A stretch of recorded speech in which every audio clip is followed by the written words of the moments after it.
My dad said the words like he was reading a weather report, not dropping something that would stay with me forever. We were sitting around the table, plates still warm, and he didn't even blink when he told me my college savings were gone. He said it so simply that for a second I thought I misheard him. When he added that it went to someone with more potential, it felt like the air got heavier. I could hear the refrigerator buzzing behind me, the clink of Kaylin's fork stopping midair, and my own heartbeat in my ears. I asked him if he really meant someone better than me. My voice barely came out, but it was enough to break the last thin layer of calm in the room. Grandpa Arthur pushed his chair back slowly, his hands shaking even though his face stayed firm. He asked my dad to say the name, to stop hiding behind excuses. No one else moved. My mom kept her eyes down like she didn't want to be part of any of it. Kaylin froze, confused, but not enough to speak. In that moment, it didn't even feel real. It felt like I was floating above myself, looking at a girl who had tried her whole life to be good, to be easy, to make things smoother for everyone else. I kept waiting for someone to say it was a joke, a misunderstanding, anything that made more sense than my own father taking years of my work and deciding it belonged to someone else. But the truth sat right there on the table with us. My dad wasn't sorry. He didn't flinch or soften or try to take it back. He said it like a decision that had been made long ago, one he thought I would simply accept. And maybe he believed that because every time something unfair happened, I stayed quiet. I didn't argue when my brother got more, didn't complain when plans changed for him, didn't question why I was always expected to adjust. That night, though, something in me shifted. It wasn't loud or dramatic. It was a steady, cold feeling, a realization that the people I trusted the most had crossed a line they couldn't walk back from. Grandpa saw it before I even understood it myself. He looked at me the way no one else at that table did, like I mattered, like what was happening to me was wrong. I didn't know yet what I would do, or how deep the betrayal really went. I only knew that nothing about my life with them would ever feel the same again. And even though I felt small in that moment, something else was starting to grow. A quiet strength I didn't recognize, but I knew I would need for everything that was coming next. Growing up, I learned early that keeping quiet made life easier in our house. It wasn't something anyone said out loud, but it was clear in the way things played out. Whenever Kaylin wanted something, my parents acted fast. When I needed something, they told me to be patient or reminded me that he had more going on. I didn't argue because I thought that was normal. I thought families just worked that way. On one birthday, Kaylin got a shiny car with a bow on top, and everyone cheered like he had won a trophy. That same year, I opened a box with a sweater inside. My mom said it was useful and perfect for me. I smiled and thanked them, even though I felt something small sink inside me. Moments like that happened over and over. Just enough for me to understand that I wasn't meant to expect much. At school, I tried hard because it was the one place where I felt like effort mattered. When I won awards, I hoped my parents would be proud. Instead, they barely reacted. My dad would skim the certificate and say, "Good, keep it up," then move on to something Kaylin needed. After a while, I stopped bringing things home unless someone asked. It felt pointless to try to impress people who didn't really look my way. When I turned 16, I got a part-time job at a small convenience store. It wasn't exciting, but it gave me a sense of independence I had never felt before. I saved as much as I could because I wanted options, maybe college, maybe travel, maybe something that felt like my own life. Every dollar mattered to me, not because I had a plan yet, but because saving made me feel like I had some control. My dad seemed supportive at first.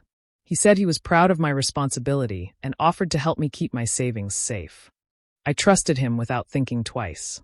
He told me he would handle the account better than I could, and make sure I didn't waste the money. I believed him because he was my father.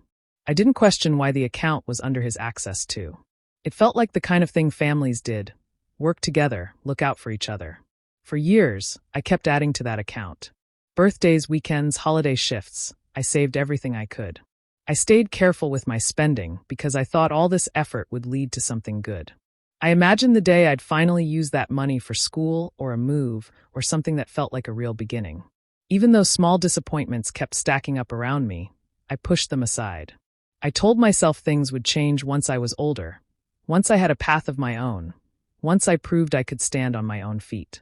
I didn't realize how much I had gotten used to shrinking myself, or how much my trust would cost me later. Looking back, all those years of stepping aside and staying quiet prepared me for a truth I never expected. that the people I depended on didn't see me the way I hoped. And the savings I worked so hard for would become the clearest sign of that. I was 24 when everything shifted again, but this time it happened in the quiet of my small apartment, not in a room full of people. I had just come home from work, the kind of day where you drop your bag and sit for a moment before doing anything else. Out of habit, I opened my laptop to check my account. I wasn't expecting surprises. I lived simply, paid my bills on time, and didn't spend carelessly. When the page loaded, the number staring back at me didn't make sense. I blinked, thinking maybe I typed the password wrong or the bank website was glitching. The balance was so low that it didn't match anything I knew. I refreshed the page, waited, then refreshed again. Nothing changed. My stomach tightened as I opened the transaction history, expecting to see a mistake that could be fixed with a phone call. Instead, I saw line after line of withdrawals. They weren't large enough to be obvious, but they added up to almost everything. The dates were spread out over months, maybe even longer. Someone had taken the money in a way that looked intentional, almost careful. It was done slowly, like someone wanted to make sure the account never dipped suddenly enough to catch my eye. I scrolled through the list over and over, trying to make sense of it. I checked my rent payments, my grocery transactions, anything that could explain it. But the pattern was too clean. The amounts were neat and steady, taken just far enough apart that I wouldn't notice unless I checked closely. The more I looked, the less it felt like a mistake. It felt like a plan. I sat there for a long time, staring at the screen with a mix of confusion and disbelief. I tried to convince myself there had been an error, but my body didn't buy it. A heavy feeling started creeping into me, settling in my chest like something sharp. I felt cold, even though the room was warm. It was the kind of fear that doesn't hit all at once. It builds piece by piece, until you can't ignore it anymore. I tried to think of anyone who might have access, and the answer came faster than I wanted. The account wasn't just mine. Years ago, I agreed to let my dad help manage it. Back then, I didn't think twice. But now, looking at the withdrawals, a different picture started to form. It was a picture I didn't want to see, but the numbers didn't lie. A part of me still hoped for another explanation. I checked emails, messages, statements, anything that could show an error or a misunderstanding. But every search led back to the same reality. The money I saved over years was disappearing, little by little, as if someone expected me not to notice until it was gone. The confusion slowly turned into something sharper. It wasn't panic anymore, it was dread. A quiet, cold dread that settled in my thoughts and made me feel like the ground under me had been pulled away. I didn't know the full truth yet, but I knew enough to feel the first real crack inside me. Something was wrong, and I couldn't pretend otherwise. The next time I visited my parents' house, I tried to act normal even though the numbers from my account were still stuck in my mind. I told myself I would wait before saying anything, but that plan didn't last long. The first thing I saw when I walked into the living room was Kaylin setting up a set of expensive photography tools. The equipment looked new, untouched, and far beyond anything he had ever owned before. He didn't even notice me at first. He was busy adjusting a tripod and taking pictures of random objects around the room. When I asked him when he got all of it, he shrugged and said he needed it for a serious project. He acted like having thousands of dollars worth of gear was normal. I didn't push him, but something inside me tightened. I turned to my mom, hoping she'd give me some kind of explanation. Instead, she smiled softly and said Kaylin was in an important stage of his creative growth. She added that he had a lot on his shoulders and needed tools to succeed. Then she said something that made me pause. "You're doing fine already. You don't need the same things he does." Her words sat heavy in my mind. I wasn't doing fine. I was worried, confused, and trying to understand what had happened to my savings. But she said it so casually, like I had no reason to question anything. The more she talked, the clearer it became that she didn't expect me to ask about anything that concerned him. Later, when Kaylin went upstairs and my mom disappeared into the kitchen, I found my dad in his office. I didn't want to start a fight, but I couldn't leave without answers.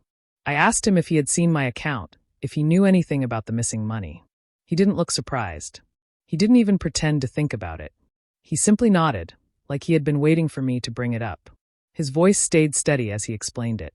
He said the money had been used where it mattered. He said Kaylin had potential and needed support to move forward. He told me I was settled, and that my life didn't require the same kind of investment. He spoke like he was discussing something practical, not something personal. I didn't understand how he could say all of it without a hint of hesitation. The way he talked made it clear he saw nothing wrong with what he'd done. To him, it was normal, reasonable even. He didn't ask if I needed anything or how I felt. He didn't apologize. He didn't even acknowledge that he'd taken something important from me. Standing there, I felt a quiet heaviness spread through me. Listening to him talk made everything fall into place, piece by piece. The missing money, the slow withdrawals, the new equipment in the living room. It all connected in a way I didn't want to accept. Walking out of that room, I felt smaller but more awake. The uneasiness I had felt for days finally settled into something solid. My father had chosen for me, without my voice, without my permission. And now I had to decide what to do with the truth he had just handed me so casually. That night I couldn't rest, no matter how many times I flipped my pillow or tried to calm my thoughts. Everything felt too loud, the ticking clock, the hum of the hallway light, even my own breathing. The conversation with my father kept replaying in my head, every word sharp and cold. I tried to tell myself to wait until morning, but something inside me wouldn't settle. It felt like there was more I hadn't seen yet, something hidden that I needed to find before I lost my nerve. As I lay there staring at the ceiling, a memory surfaced. Earlier that day, my dad had been digging through a drawer in the kitchen. He looked tense, almost startled when he noticed me watching. At the time, I didn't think much of it. But now, that small moment kept tugging at me. It felt important in a way I couldn't explain. I finally got up, grabbed a sweater, and walked quietly down the hall. The house was dark, the kind of dark where every shadow looks deeper than usual. I moved slowly, afraid of waking anyone. The kitchen felt colder than the rest of the house as I turned on the dim counter light. I opened the drawer he'd been searching through. At first, I only found the usual clutter: old keys, pens that didn't work, random receipts. But behind a stack of papers, something stiff caught my fingers. It was a folder. My name was written on the front in my father's handwriting. My hands trembled slightly as I opened it. Inside were documents I had never seen before. The longer I looked, the clearer the truth became. They were loan applications, private loans in my name, with most of the information already filled out. The only things missing were a few final signatures. My chest tightened, and for a moment I just stared, unable to process what I was holding. This wasn't just someone dipping into my savings. This was deliberate. Planned. Something he had prepared for weeks or months. A way to tie me down with debt I never agreed to, debt I might not even know about until it was too late. My dad hadn't just taken from me. He had been ready to take more, as if my future belonged to him to carve up however he pleased. I felt something inside me go still. Not numb, not confused, just still. The kind of stillness that comes when the last piece of hope slips away without a sound.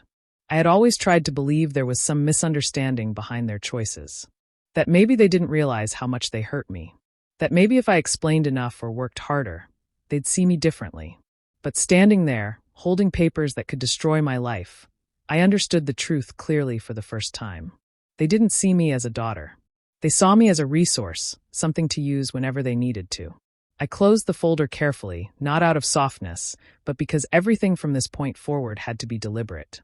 I wasn't the same person who walked into this kitchen earlier. Something sharp and focused had taken root, something that didn't shake or apologize or shrink. I wasn't going to let them do this to me again. This was the moment everything changed. The moment the quiet, patient version of me stepped aside. The moment I felt the first real spark of resolve, cold, steady, and impossible to ignore. The next morning, I felt drained but strangely clear-headed. The folder in my bag felt heavier than anything I had ever carried, but I knew I couldn't keep all of this to myself. I needed someone who would actually listen, someone who wouldn't brush my feelings aside or defend my parents. That person was Cora, my closest friend since high school. She was the one who always told me the truth, even when it stung. We met at a small cafe near her apartment. The moment I sat down, she noticed something was wrong. I didn't waste time. I told her everything. My missing savings, my father's excuses, the new equipment at home, and finally the loan forms with my name on them. She didn't interrupt. She just sat there, her eyes growing sharper with every detail I added. When I finished, she leaned back in her chair, and for a moment she didn't say anything. Then she shook her head slowly. "Ilara, this isn't just unfair or selfish. This is illegal," she said firmly. "If someone else did this to you, you'd already be calling the police." Hearing her say it out loud made my chest feel tight. It was different when the truth came from someone who had nothing to gain or lose. I hadn't cried all night, but her words almost broke me. Not because they hurt, but because they made everything real. She reached across the table and held my hand. "You have to protect yourself now," she said. "This isn't a small mistake. This is a line they crossed without caring who they hurt." Her support steadied me. I realized I needed one more person on my side. Someone who understood my family from the inside, but didn't excuse their behavior. That person was Grandpa Arthur. He had always treated me with a gentleness my parents never showed, but I had never truly leaned on him before. I drove to his house that afternoon. He opened the door with a warm smile, but it faded as soon as he saw my expression. He led me inside without asking questions, and once we sat down, I told him everything, step by step. I showed him the bank records, the timeline of withdrawals, and finally the loan papers.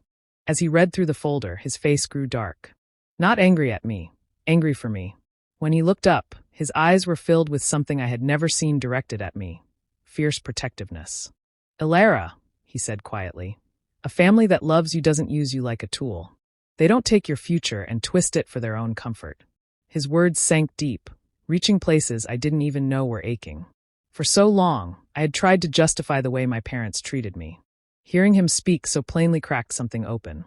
He told me to gather everything: screenshots, statements, copies of every document I could find. "You need proof," he said.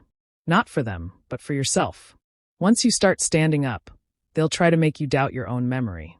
For the first time in a long while, I felt stronger instead of smaller. I wasn't alone anymore. I had people who believed me, people who wanted me safe. Leaving his house, I felt the beginning of a new kind of courage, a quiet, steady kind that didn't ask for permission. I was finally preparing to fight back. Arthur called me the next morning and told me he planned to visit my parents for dinner that weekend. His voice was calm, but I could tell he already had a plan forming in his mind. The moment he said he wanted me there too, something settled inside me. It felt like the time I had been dreading and preparing for had finally arrived. I spent the next few days gathering everything I might need. I laid out my bank statements on my kitchen table, organizing each withdrawal by date. I compared the amounts with the things I had recently seen around the house: Kaylin's new camera, the lenses, the lighting setup. Every match made the truth clearer. My savings had been used to fund his hobbies while I was left to struggle. I printed copies of the statements and made notes in the margins so nothing could be misinterpreted. Then I placed the loan documents on top, the same papers I had found in the drawer that night. I looked at the blank spaces where someone had planned to write my signature and felt a chill run down my spine. I didn't want to touch them longer than necessary, but I forced myself to read every detail. If I didn't understand exactly what had been planned, I couldn't face what was coming. When everything was ready, I put it all in a folder. It didn't look like much from the outside, but the weight of it felt heavy every time I picked it up. It wasn't just paper, it was every lie, every excuse, every quiet dismissal finally put into words. The day of the dinner arrived colder than usual. I drove to my parents' house with the folder beside me on the passenger seat. I kept glancing at it, not out of fear, but to remind myself why I was doing this. Nothing about that evening was going to be easy, but running from it would only leave me trapped. When I pulled up to the house, Arthur's car was already there. Seeing it parked in the driveway gave me a small sense of strength. He wasn't going to let me face this alone. I walked to the door with steady steps. My heartbeat wasn't fast. It was slow and firm, like it understood what had to be done. Inside, the house looked the same, but the air felt different. My parents greeted me like everything was normal, and Kaylin barely looked up from his phone. I kept my bag close, the folder inside resting against my side. Arthur greeted everyone politely, but his expression stayed serious. The moment we all sat at the table, I could tell he wasn't here for small talk. He wasn't here to smooth things over or keep the peace. He was here to hold the truth in place, so it couldn't be pushed aside. As I sat there, waiting for the right moment, I felt something shift inside me. I wasn't scared the way I used to be. I wasn't hoping they would understand or be kind. I was simply ready to speak, ready to show them what they had done, ready to stop shrinking in a house that never seemed to have space for me. The stage was set, and for the first time in my life, I wasn't the quiet one in the corner. I was the one holding the truth, and this time, I wasn't letting it go. The moment I sat down, I felt the tension pretending to be normal. Everyone acted like nothing was wrong, but the air was stiff, and the small talk felt forced. I stayed quiet, letting them fill the space. My father leaned back like he controlled the whole room, pretending everything was under his command. Before anyone else could speak, he dropped his words like they meant nothing. He said they used my savings on someone more worthy. The whole table froze.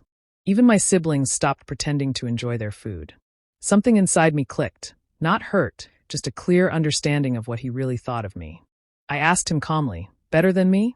He gave a tiny nod, confirming everything. That was enough. Arthur stood up, his voice steady but carrying a sharpness that made everyone tense. He told my father to say the name of this worthy person. My father opened his mouth but couldn't get a sound out. All that confidence he relied on disappeared the moment he couldn't talk over someone stronger. I didn't wait for him to recover. I reached into my bag and pulled out the folder I'd prepared. I opened it and spread the first set of bank statements on the table. Their faces shifted as they saw the missing amounts. Then I slid forward the list I made, matching every missing dollar to Kaylin's sudden new luxuries. I didn't raise my voice. I didn't need to. Speaking calmly made every word cut deeper. My mother leaned forward, reading the papers with growing shock. One of my siblings whispered something, but no one dared interrupt. Then I placed the loan papers in front of them, the documents they almost signed under my name. I explained how the debt would have been mine, how I would have paid for something I never agreed to, how they planned to bury me under it. My father tried to talk over me, but Arthur shut him down with one sharp command. I kept going, laying everything out without shaking, without repeating myself, without trying to soften anything. I wasn't asking for understanding. I wasn't hoping for an apology. I was showing exactly what they did, plain and undeniable. When I finished, the whole room felt different. The fake warmth was gone. No one could pretend anymore. The truth sat between us in quiet, heavy piles of paper. I leaned back in my chair, feeling the shift I'd been waiting for. For the first time, the power was finally in my hands. After laying everything out, the room felt heavy, but the reactions came quickly. Kaylin's face twisted in confusion and anger. "You never told me where the money came from?" he demanded, his voice rising. I could see the shock in his eyes. He hadn't realized the truth until now. His hands shook slightly as he gestured toward the papers. I didn't respond. I just let him take in the reality that the money he had enjoyed wasn't freely given. It had been stolen from me. My mother jumped in next, her voice trembling as she tried to explain. "We were just supporting him. You have to understand, he needed this." She reached toward the table, as if trying to gather the scattered documents back into some invisible order. But her words sounded hollow, and the tension in the room didn't allow her excuses to land. Arthur didn't speak at first, letting them talk. Then he raised his voice, firm and unwavering. "Enough," he said, and it wasn't just a word. It carried the weight of authority, of someone who refuses to let injustice go unchallenged. He turned to my father and said clearly, "She will have her money returned. Those forms are destroyed. Anything less, and we involve the authorities. This isn't optional." My father paled. I could see it in the way his shoulders slumped and his confident mask faltered. For the first time in years, he looked uncertain. He tried to argue, tried to rationalize, but Arthur didn't allow him to continue. I placed my hands on the table and met his eyes.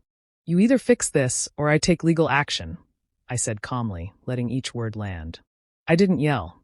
I didn't beg. I stated what was real and final. It was strange, feeling the power shift like that. Years of fear and quiet compliance had taught me to shrink, to stay in the background. But here, at this table, I saw my father crack under the pressure of consequences. He nodded slowly, agreeing to everything. The repayment would come in installments, the loan papers would be destroyed, and he would have to answer for every detail if he failed. Kaylin didn't say another word. His anger faded into silence, replaced by a cautious curiosity. My mother's lips pressed together, her eyes avoiding mine, as if she realized that no explanation could repair what had been broken. She had spent so long excusing his choices that the truth hitting her was almost too much to bear. The family dynamic changed immediately. The quiet complicity, the way my concerns had been dismissed for years, all shifted in a single evening. I wasn't a silent observer anymore. I wasn't the one who could be overlooked or used. For the first time, they had to acknowledge my presence, my rights, my voice. I left the table that night with a strange mixture of relief and heaviness. I had won, but at a cost. My family wasn't the same. I had forced them to confront what they had done, and there was no returning to old routines. Yet, I felt a sense of clarity and strength I hadn't had before. I had set boundaries they couldn't ignore, and I finally knew my worth. The weeks after that dinner were quiet but tense. My father started returning the money in small, careful installments, each one a reminder of what had happened, but also proof that I had forced a change. The process was slow, but I didn't rush it. I wanted the money back, yes, but more than that, I wanted acknowledgement that I was finally being treated with respect. Kalen approached me cautiously at first. He didn't know how to apologize or where to start, but over time he tried. His words were awkward, halting, and sometimes self-conscious, but I could see he was making an effort to understand how wrong things had been.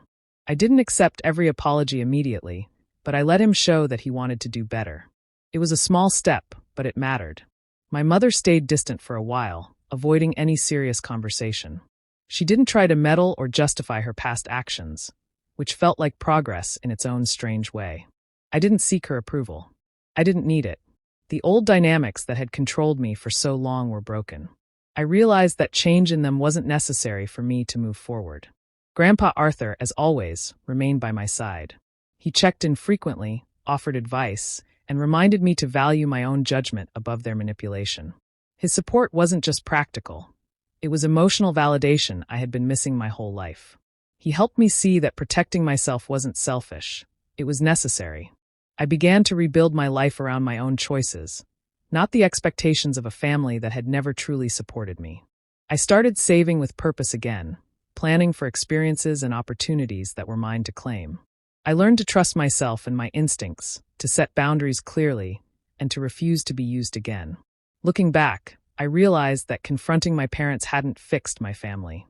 It hadn't healed old wounds or changed years of neglect. But it gave me something far more valuable: control over my own life. I finally had a line they could not cross.